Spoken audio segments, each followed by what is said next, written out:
여러분은 기억력이 좋은 편입니까?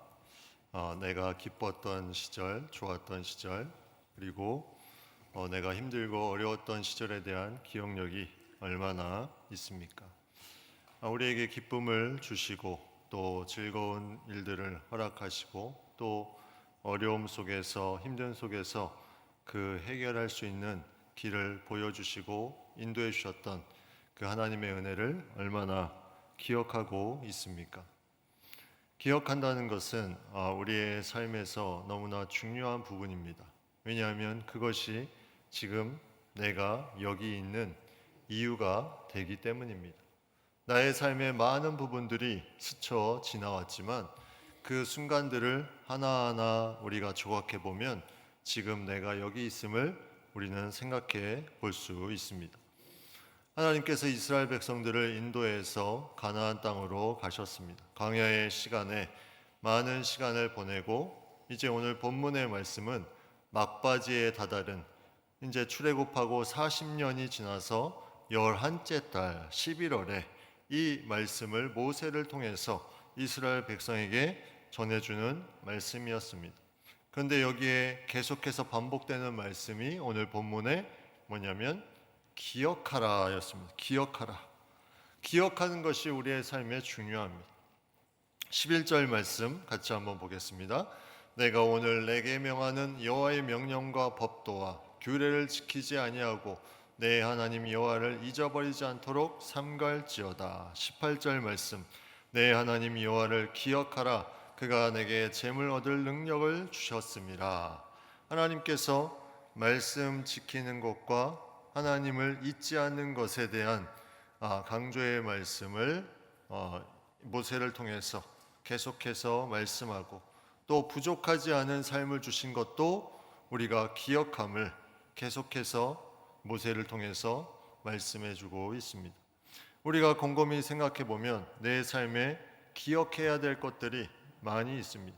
그러면 그 기억해야 되는 부분들을 통해서 그것이 좋은 일이든 나쁜 일이든 계속 그 속에서 하나님께서 하셨던 일들을 내가 묵상할 수 있습니다. 뭔가 그 속에서 내가 하나님을 더욱더 깊이 만날 수 있는 부분들을 내가 찾을 수 있습니다. 저도 7월이 되어서 쭉 한번 인생의 부분들을 곰곰이 생각을 해봤습니다. 근데 떠오르는 세 가지 부분들이 있었습니다. 첫 번째는 제가 바다에서 수영을 하고 있는 어린 시절이었습니다. 그 어린 시절에 바다가 너무 좋다 보니까 떠내려가는 줄 모르고 그냥 둥둥둥둥 떠내려갔는데 이제 너무 멀리 와버린 거예요. 이제 혼자서 돌아갈 수 없을 때 그때 누군가 다가와서 저를 구해줬던 그 기억이 납니다. 어린 시절에는 그런 것들이 그냥 좋은 것으로 그쳤는데 그 사람이 와서 구해준 것. 이런 비슷한 부분이 수영장에도 한 번 있었습니다. 좀 깊이가 있는 수영장에서 들어가서 허우적대고 있는데 그때는 위에 형님이 저를 도와줘서 살게 되는. 그래서 그 후로 수영을 배우게 되었습니다. 뭔가 이 어려움에 이제는 물에 대한 부분에 그 두려움을 좀 제하고자 수영을 배워서 이 물에 대한 두려움을 사라지게 그렇게 했던 기억이 납니다. 그리고 두 번째 또 기억해 볼 것이 제가 목회를 하게 된 계기도 되지만 제가 육신에 연약함이 있었습니다. 그전에는 스스로 몸을 관리하지 못하고 그냥 음식도 막 먹고 내가 원하는 대로 그냥 했는데 몸이 한번 망가지면서 몸 관리를 시작하게 됩니다. 운동도 하게 되고 또 자녀에 대한 하나님의 은혜도 그 몸의 병듦을 통해서 어려운 일을 겪었는데 자녀도 둘씩이나 주고 이런 어떤 하나님의 함께 하심이 기억이 났습니다. 세 번째는 이제 중국에 있을 때인데 여기서는 경험하지 못한 부분들을 경험한 부분인데 이제 그곳에서 사역을 하면서 하다가 사역하는 장소에 이제 중국의 그 공안이 와서 계속 문을 두드렸을 때가 기억이 납니다. 지금 생각해 보면 그때가 가장 긴장이 되던 때가 아니었나. 근데 그때 문을 열어주면 안 되는 상황이었기 때문에 지죽은 듯이 가만히 있었던 그 시간에 시간이 한참 후에 돌아가고 아무 일 없이 이제 집으로 왔던 그런 기억이 나면서 중보기도의 중요성이 그 당시에 절실하게 느껴지는 그런 부분이 있었습니다. 어려움과 아픔 속에서 무언가 새로워지고 힘을 얻고 다시 나아갈 수 있는 그 기억들이 지금 나를 여기 있게 만들어준, 그래서 우리의 삶에도 분명히 내가 신앙이 있기 전에 또 신앙 후에 그러한 기억들이 있을 겁니다.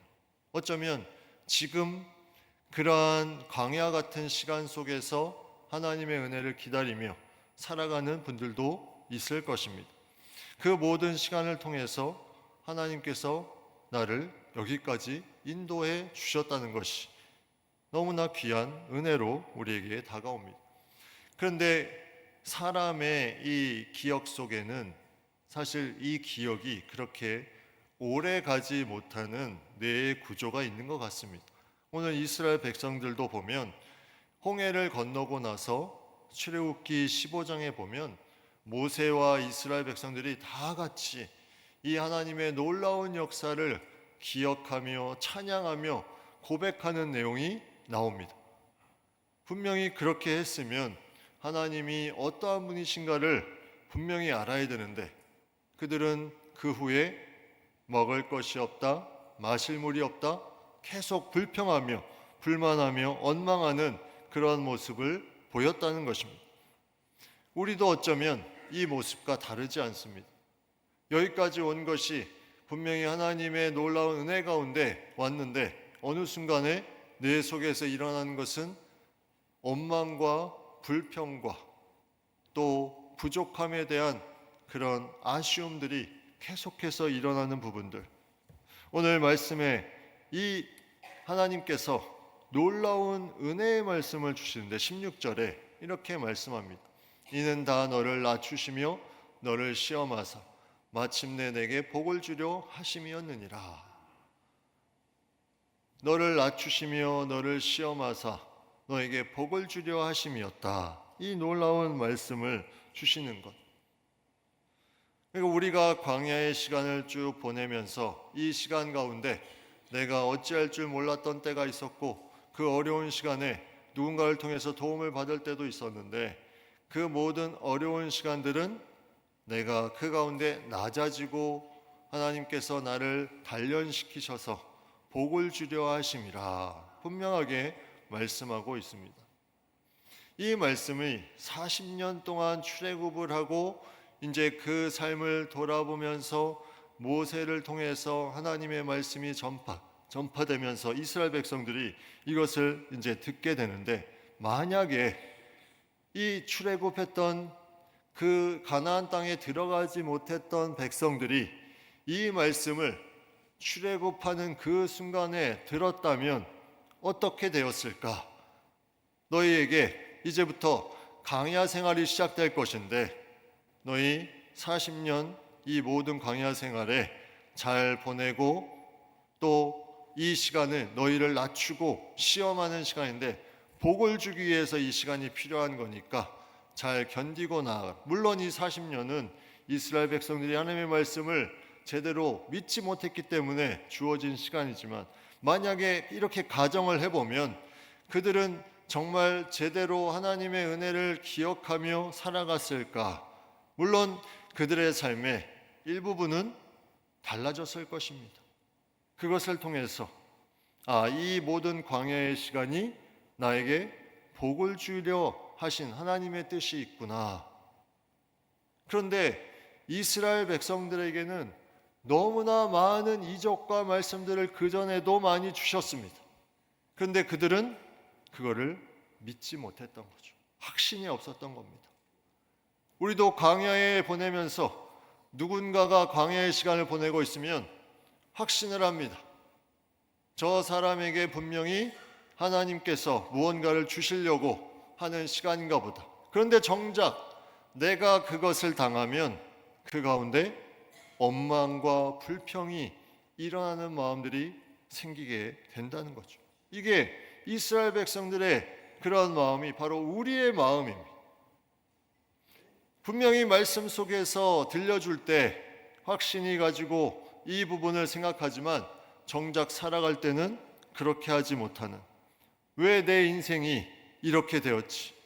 왜 나는 이러한 부분에 내가 이렇게 살고 있지 하면서 불평하고 원망하는 부분들, 이것이 내 삶에 그동안에 주셨던 하나님의 말씀과 하나님이 행하신 기적과 모든 것을 다 뛰어넘는 것으로 우리의 삶을 메이고 있다면 이것은 얼마나 안타까운 일입니까?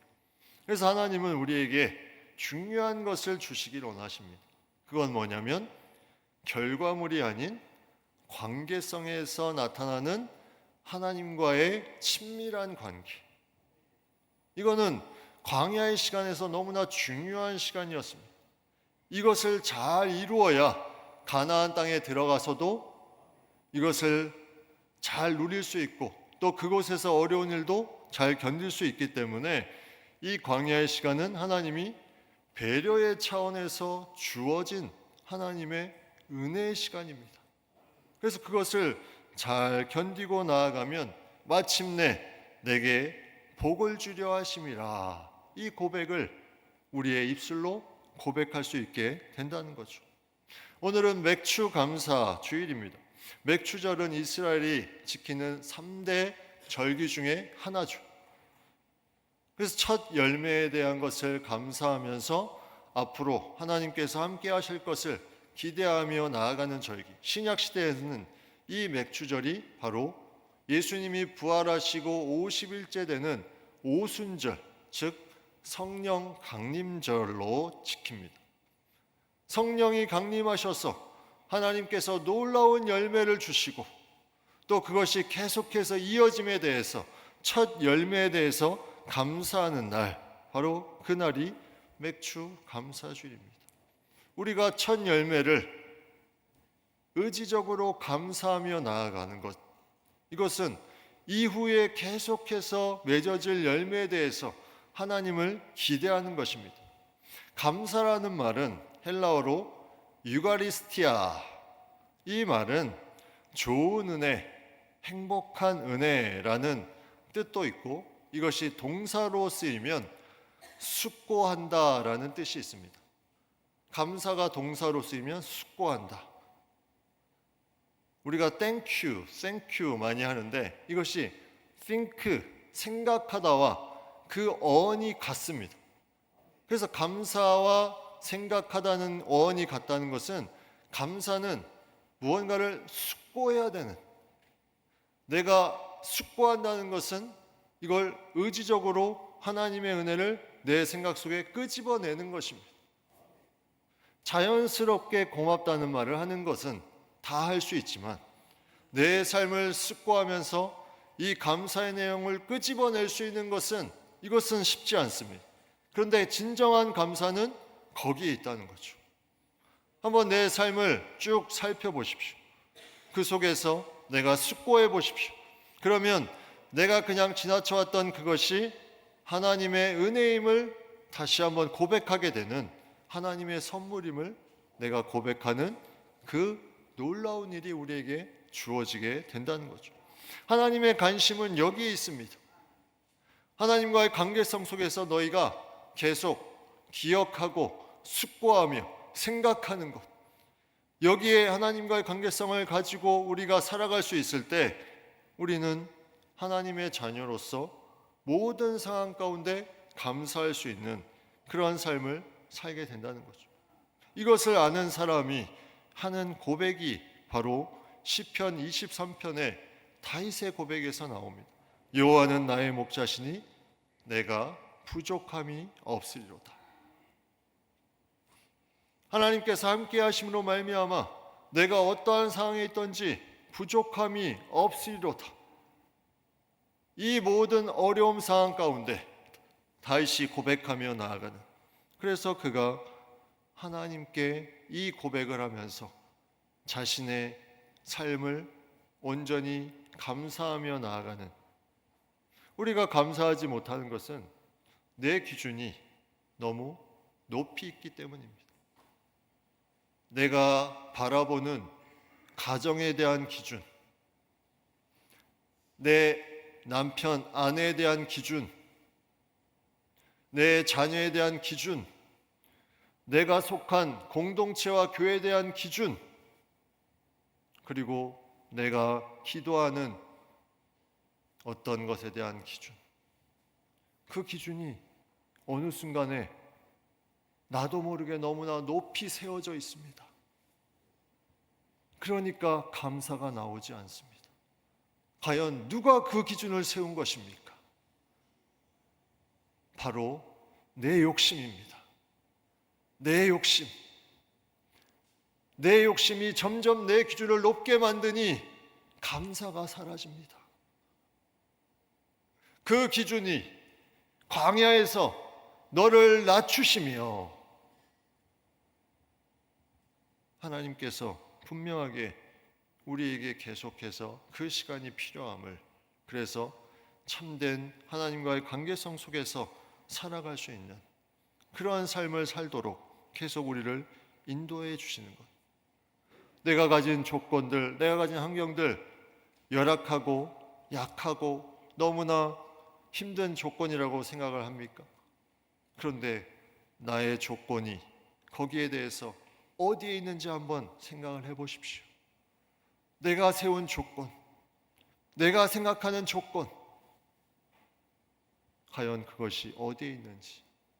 하나님의 말씀은 우리에게 그 모든 우리의 삶의 조건과 환경에 대한 부분들을 낮추고 하나님께 맞추기를 계속해서 말씀하고 있습니다. 우리가 살면서 내 삶에 계속해서 어려운 부분들이 있을 수 있어요. 다윗이 계속해서 시편 23편에 고백하는 내용을 우리가 한 번 더 보면 23편 4절에 내가 사망의 음침한 골짜기로 다닐지라도 해를 두려워하지 않을 것은 주께서 나와 함께 하심이라. 주의 지팡이와 막대기가 나를 안위하시나이다. 분명하게 그가 고백합니다. 부족함이 없으리로다. 사망의 음침한 골짜기로 다닐지라도 두려워하지 않는다. 최근에 한 글을 보았습니다. 그 글에 이러한 내용이 있습니다. 만일 내가 외롭지 않았더라면 하나님의 사랑을 받아들이지 않았을 것이다. 만일 주변의 사람들이 괴롭지 않았더라면 하나님의 사랑은 전해지지 않았을 것이다. 만일 우리 주님의 이 땅에서의 삶이 힘들지 않았더라면 하나님의 사랑은 나타나지 않았을 것이다. 여러분, 외롭고 괴롭고 힘든 고난에 하나님의 사랑이 나타나고 그 은혜가 나타나고 놀라운 하나님의 함께 하심을 고백할 수 있는 것이 바로 하나님의 은혜. 우리는 그것을 기억해야 됩니다. 오늘 말씀 14절에도 비슷한 말씀을 합니다. 내 마음이 교만하여 내 하나님 여호와를 잊어버릴까 염려하노라. 모세가 이제 자신의 삶을 마무리하면서 가장 그들에게 염려되는 부분이 뭐였냐면, 너희가 그렇게 은혜를 받아서 여기까지 왔는데 이 하나님을 잊어버릴까 염려하노라. 교만하여 스스로 무언가를 했다고 착각하면서 하나님의 은혜를 잊어버릴까 염려하노라. 우리는 살면서 감사할 부분들을 얼마나 생각하고 기억하며 살아가고 있습니까? 하나님께서 우리에게 감사할 수 있는 것을 너무나 많이 주셨습니다. 노래는 부를 때까지 노래가 아니며 종은 울릴 때까지 종이 아니고 사랑은 표현할 때까지 사랑이 아니며 복은 감사할 때까지 복이 아니다. 여러분, 이 좋은 글이 우리에게 울리는 부분이 있습니다. 우리에게 주어진 복은 감사할 때까지 복이 아닙니다. 여러분, 삶에서 어떠한 부분이 우리에게 있든지 그것을 감사할 때 복이 됨을 믿으시기 바랍니다. 이것은 너무나 중요합니다. 이렇게 감사하면 복이 될 뿐만이 아니라 내가 어떠한 믿음까지 갖냐면 이루실 것에 대해서 또한 감사하게 됩니다. 그러면 그 자체가 또다시 복이 되는 놀라운 은혜가 우리 가운데 주어지게 된다는 거죠. 하나님의 은혜는 우리에게 계속해서 주어지고 있고 그 삶이 광야의 시간일지라도 그 속에서 우리에게 계속해서 주어집니다. 하나님의 그 원대한 섭리를 우리는 다 깨닫지 못할 수도 있습니다. 그리고 하나님의 일반적으로 우리에게 주신 성경 말씀을 우리가 그 속에서 다시 새롭게 하면서 나아갈 수 있는 시간을 그 어려운 시간 가운데 보낼 수 있습니다. 그리고 감추어졌던 섭리까지도 우리가 알 수 있습니다. 그리고 개인적으로 그 말씀 가운데 하나님을 깊이 내 삶의 중심에 두고 감사할 수 있는 그러한 요소를 내 삶에 새길 수가 있습니다. 감사는 이렇게 우리에게 중요한 부분입니다. 손길을 우리가 잊지 말고 나아가며 하나님이 주시는 마음을 가지고 나아가는 것, 이것은 하나님께서 주시는 귀한 삶을 내가 어떠한 마음으로 살아가는가, 오늘 말씀에서 계속 우리에게 말씀하고 있습니다. 하나님의 손길, 여호와와 함께 하심, 그 인도하시고 보호하심을 기억하라. 기억하는 것 우리에게 너무나 중요합니다. 내가 잊고 살았던 하나님의 은혜, 그 부분을 우리가 오늘 맥주감사절 7월 첫 주를 보내면서 감사하며 또 이 하반기에도 계속해서 주의 뜻 가운데 우리가 감사함으로 맡기며 나아갈 수 있을 때 그것이 마침내 내게 복을 주려 하심이라. 그 모든 상황 가운데 이것을 고백하며 나아갈 수 있는 우리 모두가 되기를 간절히 축복합니다.